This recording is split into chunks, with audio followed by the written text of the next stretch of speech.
tous, je suis ravie de vous retrouver aujourd'hui pour vous parler d'une situation pas franchement ordinaire, une situation pas banale du tout, c'est la situation de handicap. Et oui, quand on est confronté à cette situation, eh bien, on est parfois un peu désarmé, dérouté, ne sachant pas vers qui se tourner. Alors on fait aujourd'hui le point sur une formalité, une démarche spécifique qu'est la RQTH, la reconnaissance de la qualité de travailleur handicapé. Le handicap peut prendre différentes formes et en fait le handicap a une définition très large puisque on considère que c'est une altération substantielle, durable ou même parfois définitive d'une ou plusieurs fonctions, qu'elles soient physiques, sensorielles, mais aussi mentales, cognitives ou psychiques. Ça peut être aussi un polyhandicap ou encore un trouble de la santé invalidant. Et donc la RQTH vient constater cet état dans lequel on se retrouve de façon temporaire ou définitive. La RQTH, ça commence par un dossier à remplir, à récupérer auprès de la MDPH, la Maison départementale des personnes handicapées. Alors aujourd'hui, c'est facile parce que on va trouver ce document sur Internet, c'est simple à télécharger. En revanche, c'est moins simple à remplir et c'est là qu'on peut avoir besoin d'être aidé, orienté. Une fois que on a en sa possession ce document qui est relativement imposant, il y a un certain nombre d'éléments à donner, eh bien il faut se tourner vers son ou ses médecins qui vont établir des certificats et expliciter votre situation, à qui? Eh bien à une commission qui siège au sein de la MDPH et qui va donc constater que vous pouvez exercer dans ce qu'on appelle le milieu du travail ordinaire avec cette qualité de travailleur handicapé. Les employeurs font souvent des informations à destination de leurs salariés, de leurs agents. Pourquoi sur cette RQTH. Pourquoi? Eh bien, parce que cela les intéresse beaucoup d'avoir un certain nombre d'agents reconnus travailleurs handicapés dans leurs effectifs, parce que s'ils n'ont pas 6% de leurs salariés à partir de 20 agents, quand il y a moins de 20 agents, c'est pas le cas, il n'y a pas de seuil, mais à partir d'un effectif de 20 agents, il faut avoir au moins 6% de salariés qui soient dits bénéficiaires de l'obligation d'emploi, c'est-à-dire de la RQTH, pour ne pas avoir à verser de contributions à une structure qui finance justement le maintien dans l'emploi.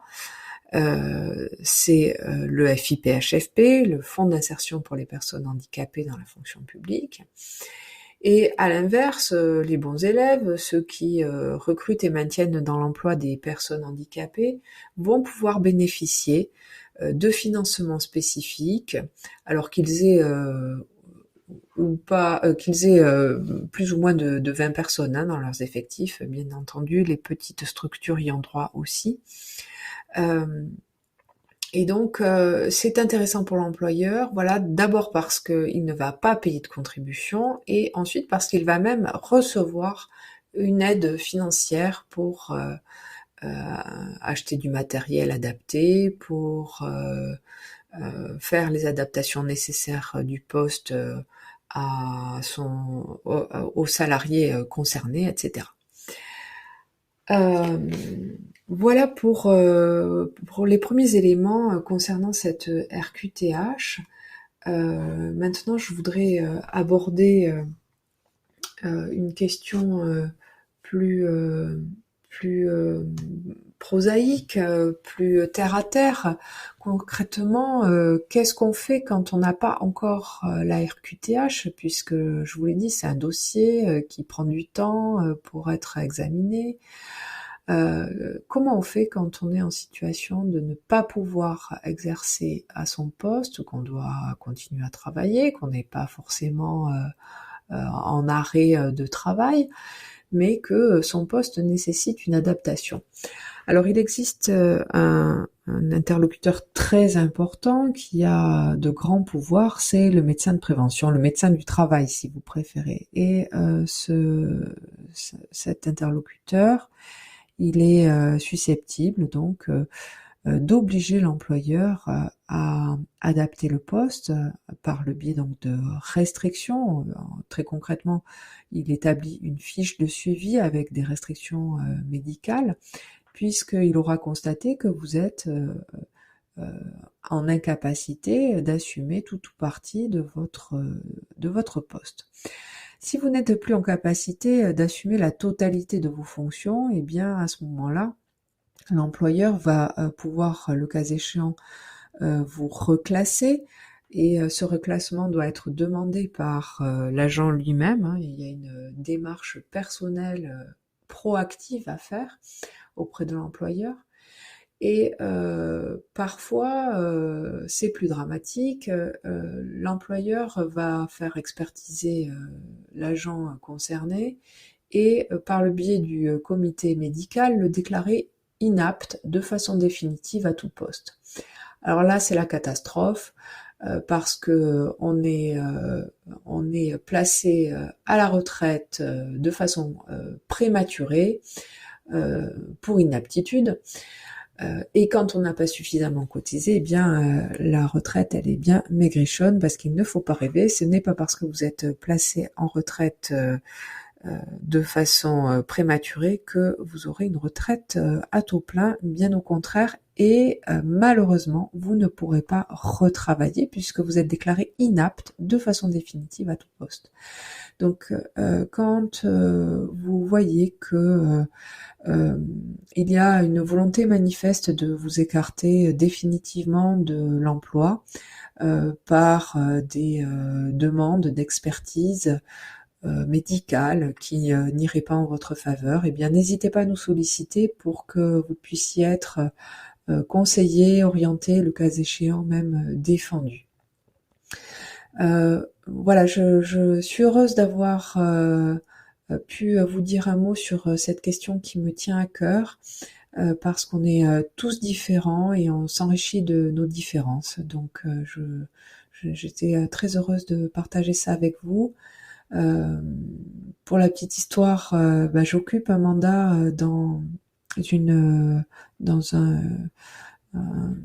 un conseil local du FIPHFP, et donc j'ai pu apprendre beaucoup à cette occasion. Un comité local, pardon. Si mes collègues m'entendent, ils auront relevé. J'ai beaucoup appris à cette occasion, et sur la perception qu'on peut avoir du handicap, notamment des handicaps qui sont invisibles, parce que on a certains de nos collègues qui sont en situation de handicap, notamment psychique, et pour lesquels rien ne transparaît, et qui pour autant ont besoin d'une adaptation de leur poste. Et oui, à ce propos, la RQTH, on n'est pas obligé d'en faire état, hein, ni à ses collègues, ni même à son employeur. On peut avoir une RQTH et ne jamais la montrer, mais bon, ça serait bien bête au vu des avantages qu'elle peut procurer. Ah oui, une dernière petite chose qui n'apparaît souvent pas dans les descriptifs des avantages de la RQTH, c'est le temps partiel de droit. C'est-à-dire que quand on demande un temps partiel dans la fonction publique, on n'est jamais obligé de nous l'accorder, hein.